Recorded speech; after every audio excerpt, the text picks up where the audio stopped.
오늘 이제 10월의 첫 주일입니다. 10월 한 달 동안을 감사의 달로 보내려고 그럽니다. 감사. 우리가 매일매일 고백해야 될 단어입니다만 종종 잊어버리는 단어이기도 합니다. 우리는 지난 매 주절부터 이제 곧 있으면 추수감사주일까지 해서 119일 동안의 감사를 하자고 캠페인을 벌여보고 있습니다. 우리가 지금 고백하고 있는 이 내용들, 감사가 끊이지 않기를 소원하고 있습니다. 이제 마지막 한 달입니다. 오늘부터 시작해서 이제 30일까지 끝나가는 이 마지막 감사의 열기들이 끊어지지 않냐고 계속적으로 이어지기를 바랍니다. 오늘 보면서 감사하고 또 내일에 이루어질 것을 소망 가운데 감사할 수 있다면 우리는 어떻게 변화되어야 돼, 어느 정도로 변화될 것인지 참 기대가 되고 또 기대가 됩니다. 우리가 감사의 열매들을 맺어가기만 한다면, 그것을 누려가기만 한다면 우리 삶은 지금보다 훨씬 더 하나님 안에서 풍요로움과 복된 삶을 살 수 있을 것입니다. 왜냐하면 성령 하나님께서 우리를 그 풍성함으로 이끌어 주시기 때문이죠. 그럼 우리가 오늘 정말 보람되고 감사하는 삶을 살아야 되는데 어떤 사람이 가장 보람되고 감사한 삶을 살 수 있을까요? 어떤 환경에 있어야 그런 삶을 살 수 있을까요?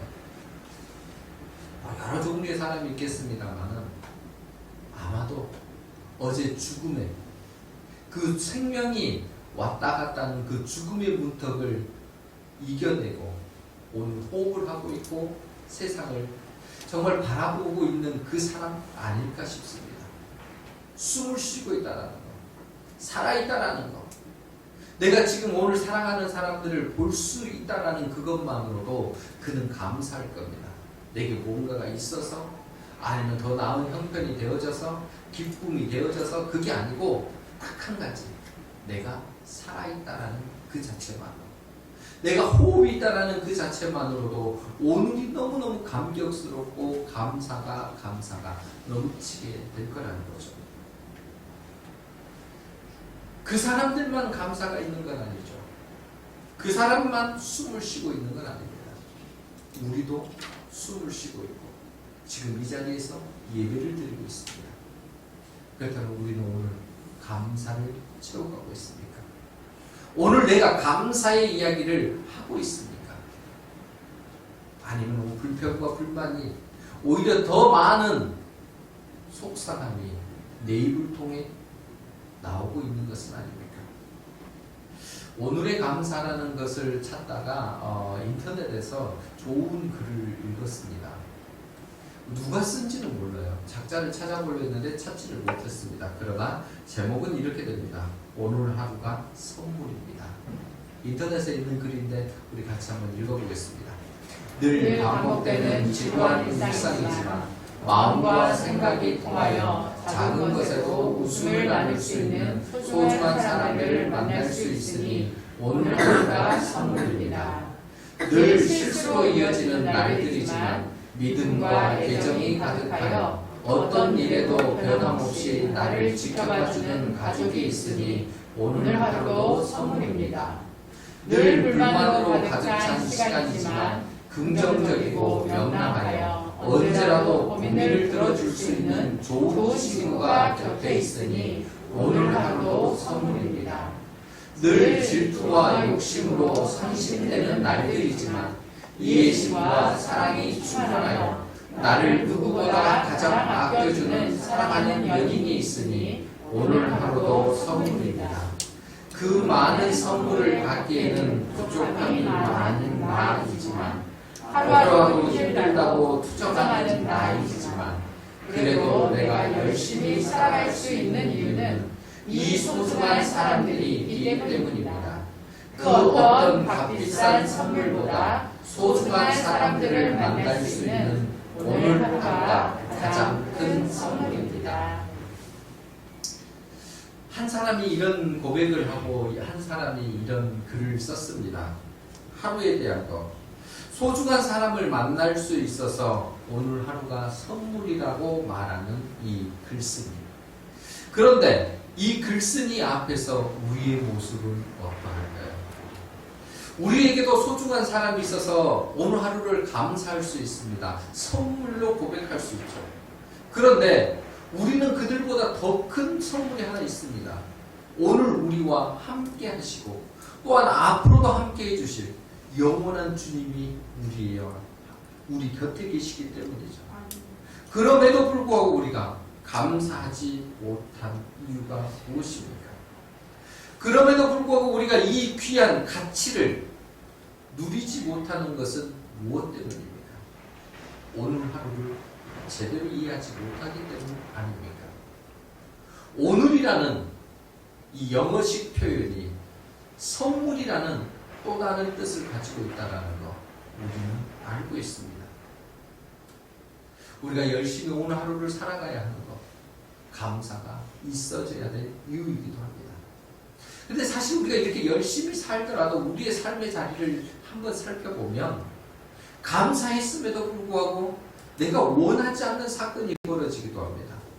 힘듦에, 고통에, 안타까움에 이런 일들이 우리 가운데 안 생기는 게 아니라 매일매일 반복적으로 나타나기도 합니다. 그럼 그때 우리는 무엇을 해야 될까요? 내가 감사했음에도 불구하고 오늘 감사의 삶을 살려고 노력을 했음에도 불구하고 자꾸 어그러지는 인생들이 답답한 현실들이 우리 가운데 나타난다면 우리는 무엇을 붙들고 살아가야 됩니다. 오늘 성경에 보면은 히스기야라는 왕이 등장합니다. 남유다의 13번째 왕입니다. 여러분 왕이 된다는 거, 절대 군주가 된다는 거 얼마나 큰 특권입니까? 지금도 대통령 5년 단임되는 대통령만 해도 힘이 막강하다고 그러는데 고대의 절대 군주는 죽을 때까지예요. 왕이 되면 자기가 죽을 때까지 왕의 권력을 유지합니다. 그러니까 얼마나 대단한 일입니까? 그런데 이 대단한 권력이라는 것이 조건이 하나 있습니다. 나라가 부강할 때, 평탄할 때, 힘이 있을 때 그때야 왕의 권력이 큰 거지. 나라가 엉망진창이면 힘이 없으면 왕이 된 게 더 곤혹스러울 수 있습니다. 그런데 이 곤혹스러운 상황에 이르는 사람이 누구냐면 히스기야입니다. 히스기야의 아버지가 아하스라는 왕인데 남유다에서 가장 무능하고 가장 패역하고 나라를 망가뜨리는 왕을 찾으라 그러면 최고로 꼽히는 사람이 이 아하스입니다. 이 아하스는 어떤 일을 했냐면 이방에 있는 신들을 다 예루살렘으로 가져온 사람. 그러니까 하나님이 싫어하시는 일들만 골라서 했던 사람.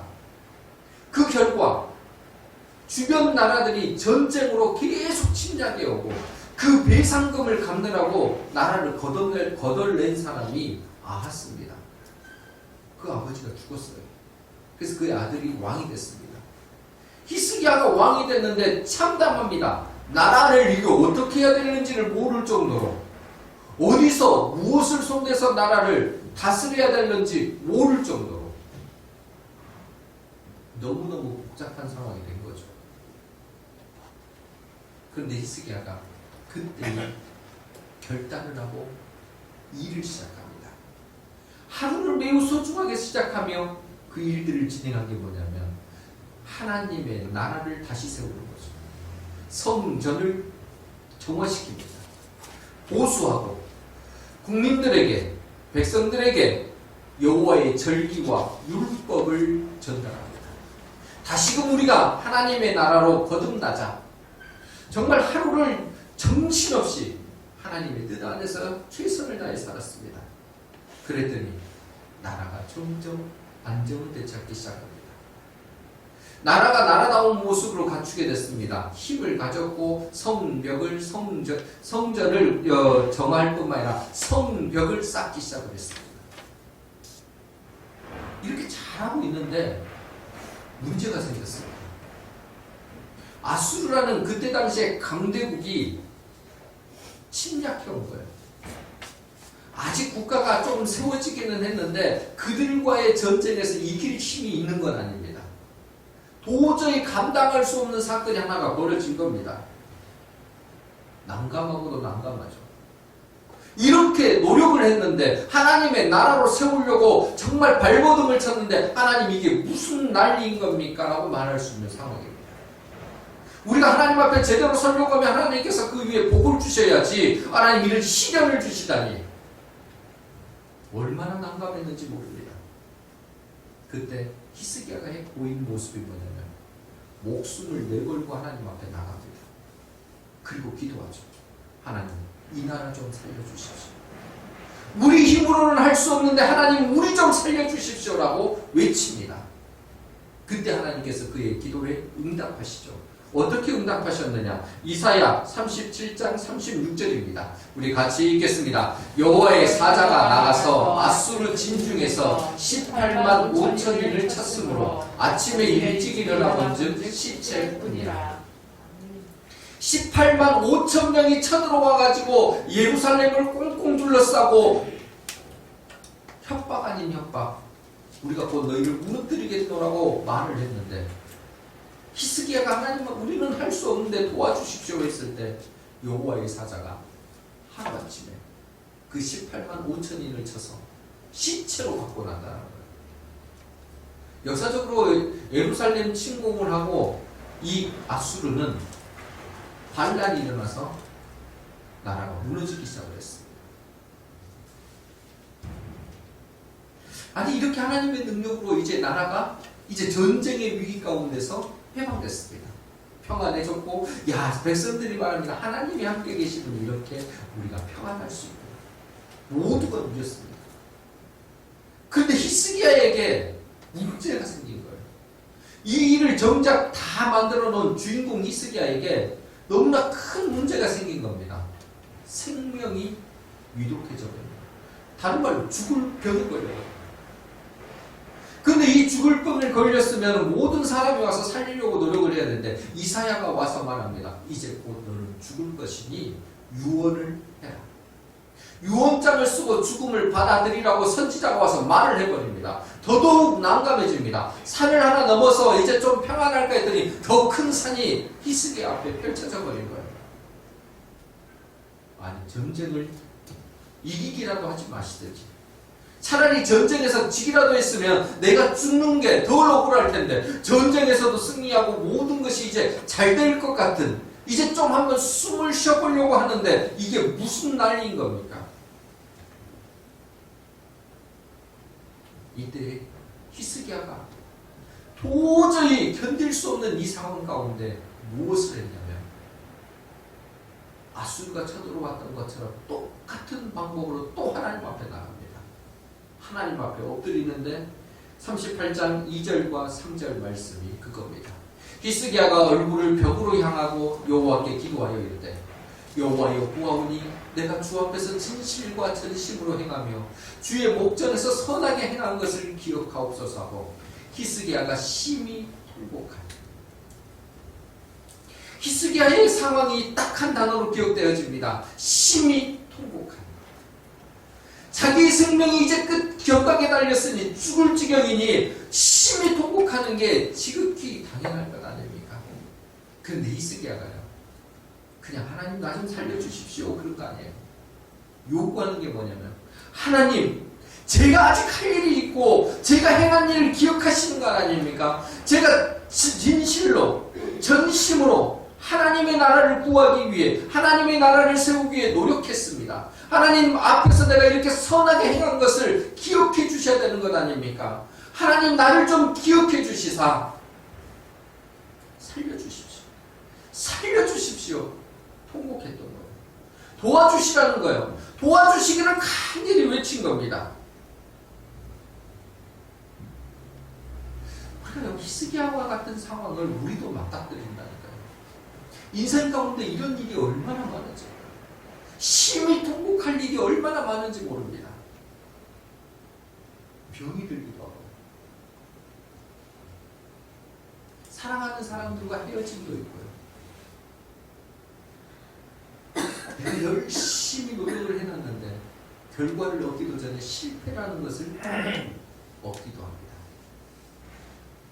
뜻하지 않은 사고가 내게 와가지고 내가 그 사고를 당한 상황이 되어버리면서 절망에 빠지기도 합니다. 우리는 그때마다 묻습니다. 하나님, 왜 하필이면 내게?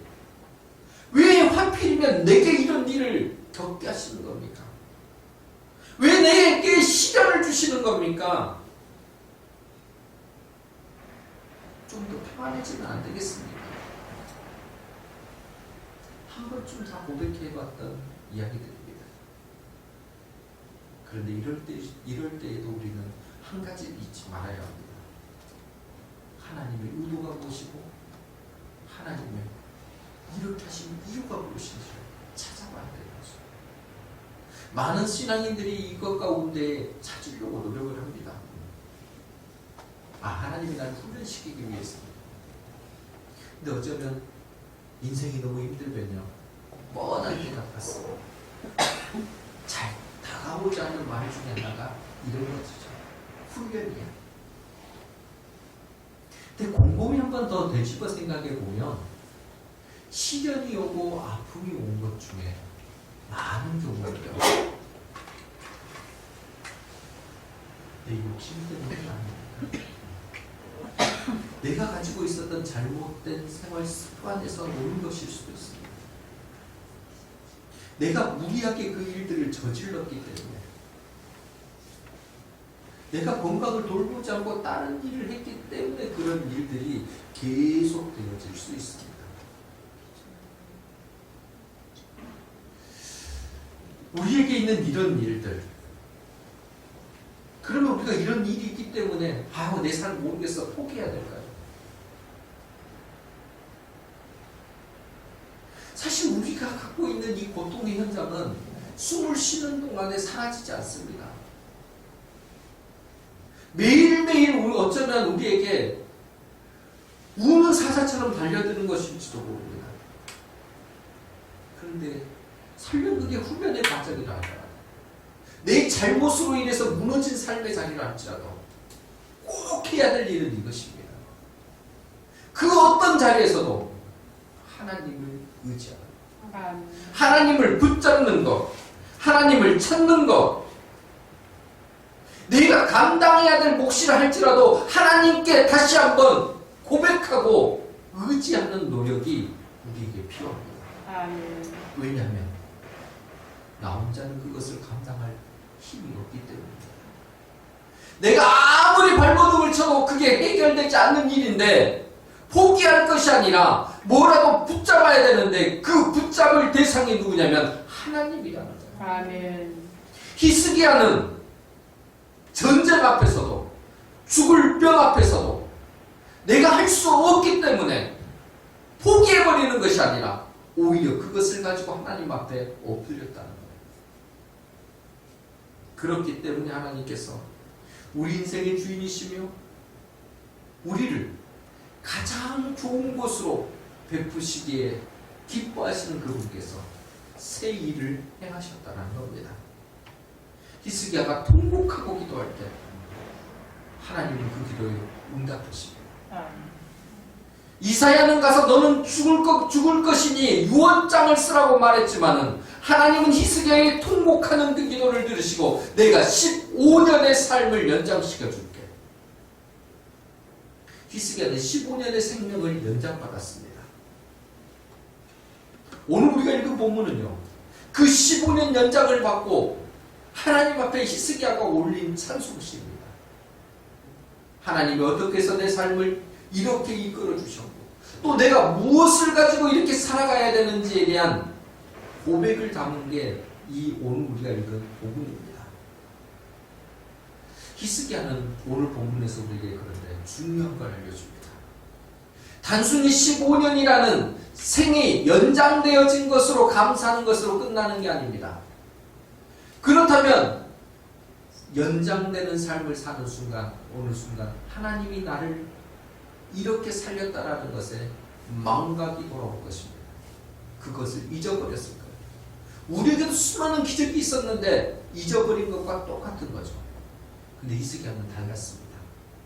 히스기야는 단순히 자기의 생명이 연장되는 것에 감사하고 그것으로 끝나버린 게 아니라 왜 하나님이 내 생명을 연장시켰는지를 깨달았던 겁니다. 왜 하나님이 15년의 삶을 연장시키셨는가? 그것은 딱 한 가지죠. 살아있는 사람만이 할 수 있는 것. 살아있는 사람만이 할 수 있는 그것을 하고 그것을 자녀들에게 알리기 위해서라는 거죠. 그 살아있는 사람이 할 수 있는 게 뭔지 아십니까? 감사합니다. 살아있는 사람이 할 수 있는 것이 감사고 죽은 자는 할 수 없는 그것이 감사입니다. 오늘 본문 18절과 19절에 이렇게 기록하고 있습니다. 수월이 주께 감사하지 못하며 사망이 주를 찬양하지 못하며 구덩이에 들어간 자가 주의 신실을 바라지 못하되 오직 산자 곧 산자는 오늘 내가 하는 것과 같이 주께 감사하며 주의 신실을 아버지가 그의 자녀에게 알게 하리로다. 오직 산자, 살아있는 자, 호흡을 잇는 자, 그 사람만이 감사와 찬양을 할 수 있고, 그런데 나만 그 감사와 찬양을 할 것이 아니라 그 감사를 나뿐만 아니라 나의 가족들이, 나의 자손들이 알게 가르치는, 이게 히스기야가 생명을 연장받은 이후로 찾은 내용입니다. 히스기야는 육신의 생명만 얻었습니다. 그런데 우리는 어떻습니까? 예수 그리스도를 통해서 육신의 생명뿐만 아니라 우리는 영생의 생명을 얻었습니다. 아멘. 우리가 매일매일 환경과 상관없이 감사해야 될 것은 날 구원하신 주님이십니다. 아멘. 날 구원하신 주님이 오늘도 새 생명 가운데에 호흡하게 하셨고 고백하게 하셨고 살 수 있게 해주셨기 때문에 감사해야 된다는 거죠. 우리가 이것을 감사로 고백할 때에 우리의 삶은 변화되어집니다. 오늘을 감사로 내게 호흡을 주신 이유를 찾고 감사하면 우리의 삶은 더욱더 풍성해질 뿐만 아니라 복되게 삶이 바뀌어진다는, 히스기야와 같은 삶이 되어진다는 것을 우리는 기억해야 합니다. 그럼 어떻게 해야 히스기야처럼 오늘의 삶을 감사로 살 수 있을까요? 첫 번째는 절망적 상황이라 할지라도 히스기야처럼 마음을 통하는 기도를 할 수 있어야 합니다. 상황과 상관없이, 형편과 상관없이 마음을 통하는, 하나님과 통하는 기도를 할 수 있을 때 우리는 오늘을 감사로 고백할 수 있어요. 사실 히스기야의 기도는 평안한 기도가 아닙니다. 처절한 기도입니다. 전쟁의 위기 가운데서, 생명의 위협 가운데서, 나라의 그 무능한 그 아버지로 인한 피폐되고 피폐된 그 환경 가운데서 그는 하나님 앞에 간구하고 간구했습니다. 사실 히스기야처럼 삶을 살았다면요, 어느 정도 위치에 올라갔을 때는 평안을 유지합니다. 그게 보통 우리 인생에서는 중년이라고 부릅니다. 중년은 여유를 갖고, 중년은 좀 편안함을 사는 거, 다 꿈꾸는 거죠.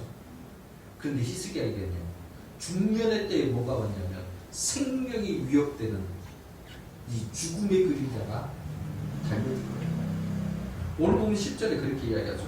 내가 말하기를 나의 중년에 수월의 문에 들어가고 나의 여생을 빼앗기게 되리라 하였도다. 그러니까 히스기야의 말이, 내가 지금 중년이 됐는데 내 생명이 지금 경각에 달려버린 거야. 나 열심히 살았는데 이제 그래서 뭔가 좀 만들어진 것 같은데 죽음이 내게 와버린 거예요. 억울하죠. 대충 살다 이렇게 됐으면 내가 이랬으니까 그렇지만 나 열심히 달려왔는데, 그래서 결실들이 지금 벌어지고 있는데 죽어야 된다니. 더더군다나 히스기야의 안타까움은요, 이 기간에 후사가 없었던 거예요. 15년 연장받은 이후에 자손이 생깁니다. 히스기야는 지금까지 죽음의 이 앞에 문턱에 섰을 때 자식이 없었다니까요. 그러니까 이 나라를 물려줄 자도 없고 나는 스스로 죽어야 되고, 너무나 절망적인 거죠. 너무 속상한 거예요. 안타까운 거예요. 그래서 그 다음 말들이 그런 거예요. 내가 사자처럼 사람들을 만나지도 못하고 내가 내 장막이 걷어지는 것 같고 배틀의 옷감을 걷어 말라버리는 것처럼 내 인생이 지금 끝나가는데 매우 두렵습니다. 두렵습니다라고 고백을 하고 있는 겁니다. 그래서요, 이런 상황이 딱 되니까 히스기야의 기도가 복잡하지도 않고 매우 단순합니다. 이게 사실 우리의 기도가 돼야 돼요. 그럼 기도를 하는데 너무 우리는 꾸미기를 잘해요. 하나님 앞에 가는데 뭘 얼마나 꾸며야 될까요? 사실 기도는 어린아이처럼 하면 딱 좋은데 우리가 잘 안 해요. 그건 좀 수준 낮은 걸로 생각할지도 모릅니다. 그런데 하나님은 그걸 기뻐하신다. 히스기야가 하나님 앞에 기도하는 건 딱 하나예요. 16절 보시겠습니까? 주여, 사람이 사는 것이 이에 있고 내 심령의 생명도 온전히 거기에 있사오니 원하건대 나를 치료하시며 나를 살려주옵소서. 아멘. 앞에 무슨 수많은 이야기하는 것이 아니라 하나님, 산자가 하나님 앞에 영광을 올릴 수 있으니 심령이 온전함이 있어야 그것도 될 수 있으니 나 좀 살려주십시오, 나 좀 살려주십시오, 이 말이에요.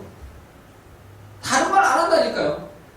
나 정말 살고 싶은데 하나님 살려주십시오, 그거예요. 어린아이처럼 고백을 하고 있습니다. 벽을 바라보면서 하나님 나 좀 살려주십시오라고 하는데 이게 그냥 마음 전체를 드러내는 거예요. 사실 우리가 왜 이런 기도를 못 드리냐면요, 약간의 태도를 우리가 만들어 놓고 있어요. 우리의 어리석은 생각들이죠. 이렇게 하면 살 수 있을 거야. 그래도 혹시 모르니까 하나님 앞에 이거.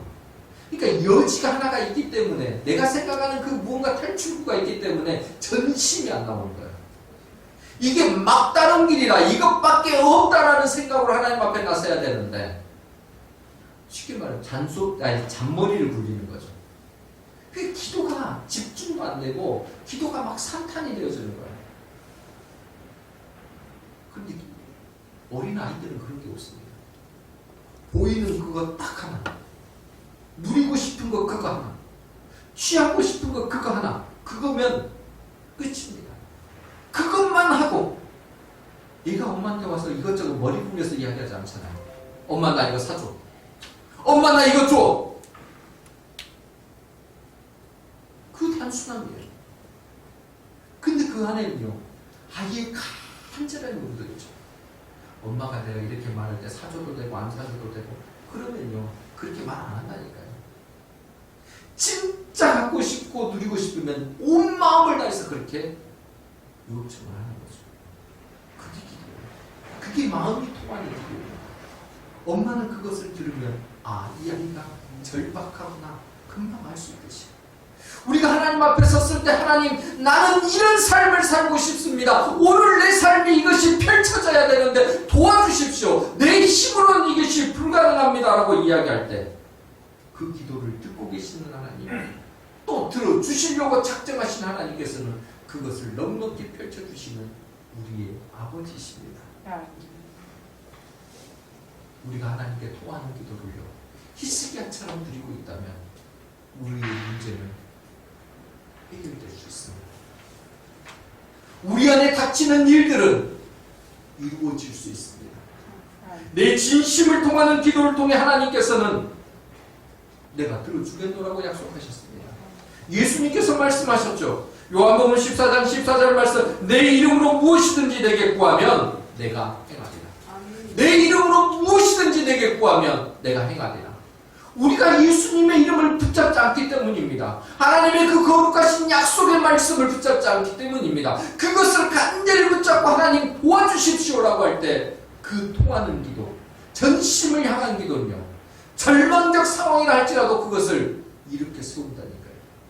죽을 병에 걸렸는데도 이렇게 세우신다니까요. 전쟁의 위기 가운데서도 우리를 살리신다니까요.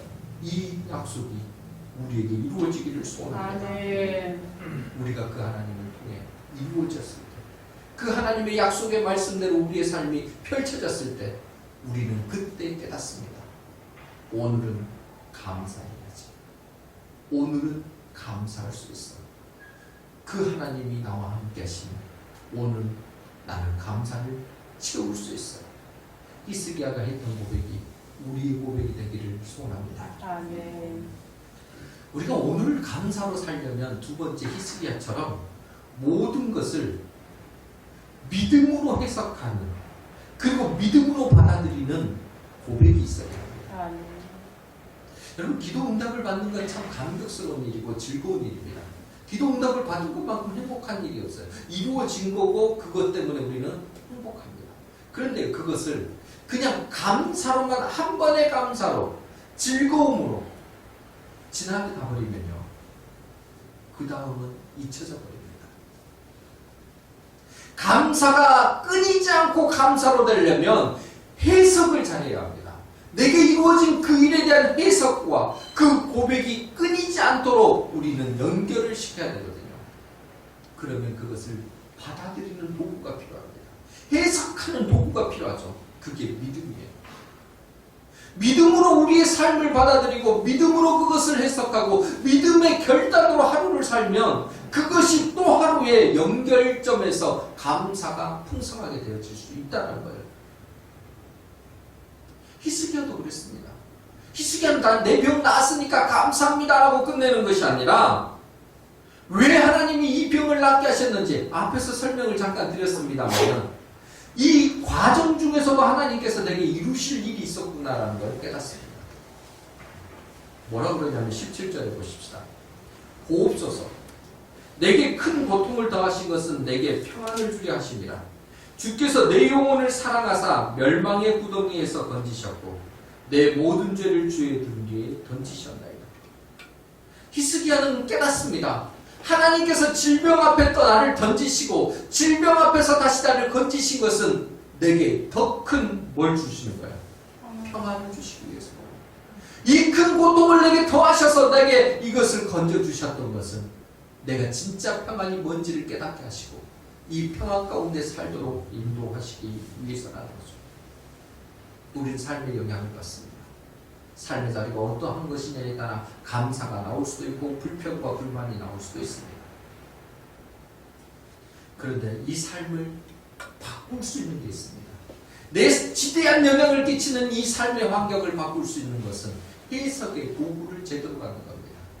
믿음의 해석을 하시면 달라질 수 있다는 겁니다. 믿음을 삶의 지표로 삼고 행동하게 되면 내 삶의 태도 자체가 바뀌어집니다.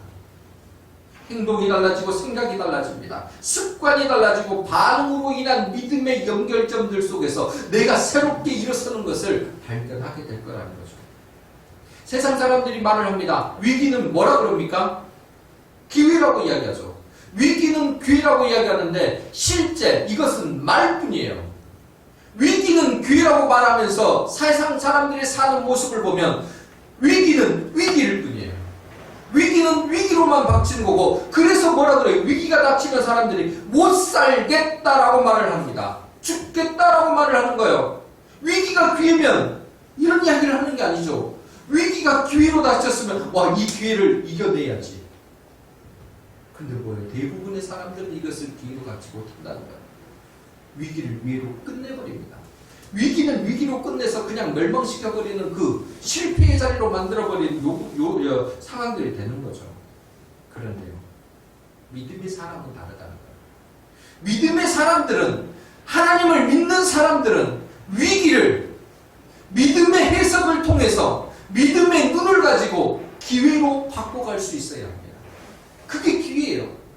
곰곰이 생각해보면요, 우리가 생각하는 복이라는 거 있잖아요. 복은 그냥 이렇게 복이야 라고 올 수도 있습니다만은 대부분 복은 포장이 되어져 있어요. 하나의 포장지가 있는데 그 포장지가 뭐냐면 위기예요. 좀 어려움이에요. 고난이에요. 그러니까 복이 이 안에 있는데 포장지가 위기라는, 고난이라는, 어려움이라는 포장지를 가지고 우리에게 오는 거예요. 그런데 이 위기를 극복할 수 있는, 아니 이 포장지를 뜯어내야 되는데 뜯어낼 힘이 우리에게는 없다라는 거예요. 그 능력이 없으니까 우리는 위기를 그냥 위기로 봤다가 안에 있는 복을 누리지 못하게 되는 거거든요. 그런데 하나님께서 이것을 뜯어낼 힘을 하나 주신 거예요. 그게 믿음입니다. 아멘.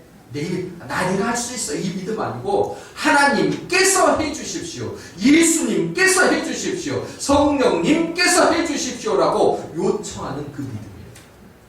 그러면 성령님께서 그 우리의 그 표장지에 있는 것을 뜯어버리십니다.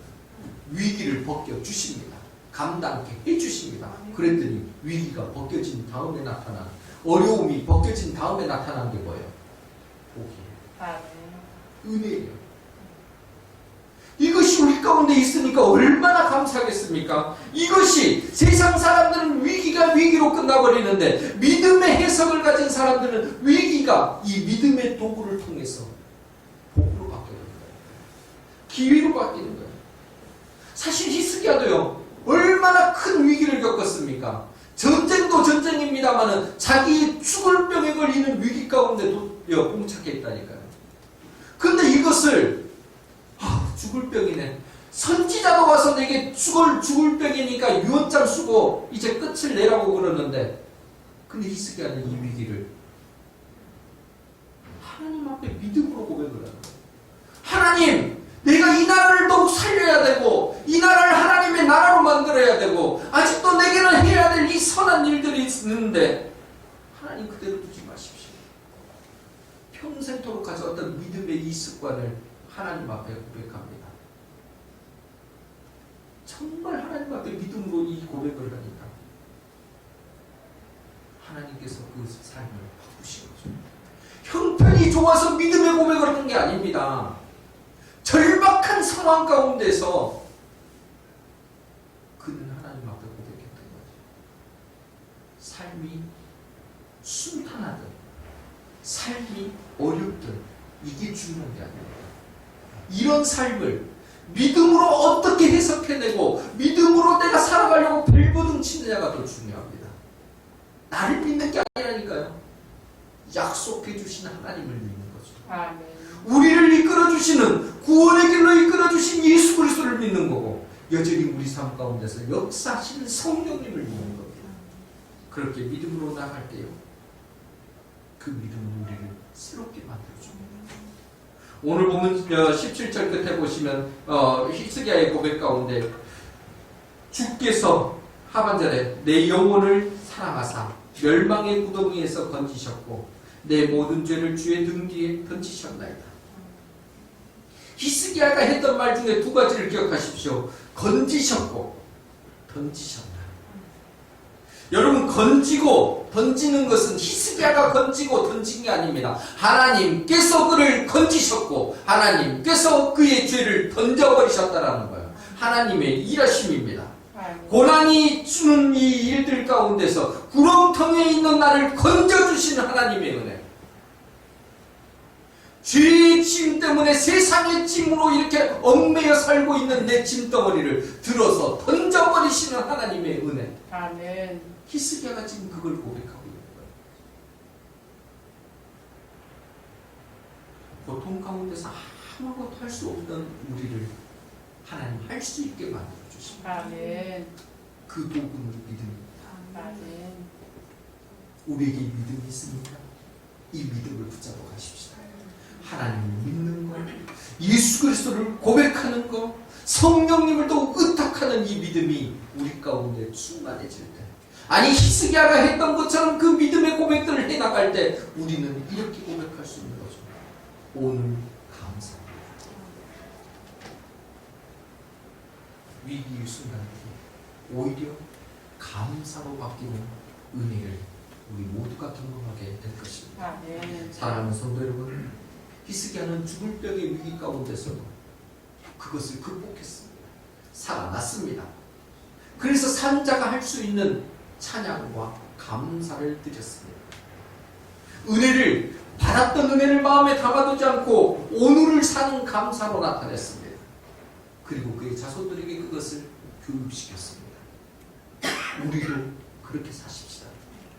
우리는 영원한 생명을 얻은 사람들입니다. 이 생명의 기쁨이 우리 가운데 있습니다. 그렇다면 이 생명을 가진 자답게 오늘을 감사로 고백하십시다. 아멘. 산자만이 할 수 있는 감사의 고백을 오늘 지금 당장 하십시다. 어느 순간 이루어지면 모았다가 감사해야지, 아닙니다. 지금 오늘 고백하고 감사하십시다. 아멘.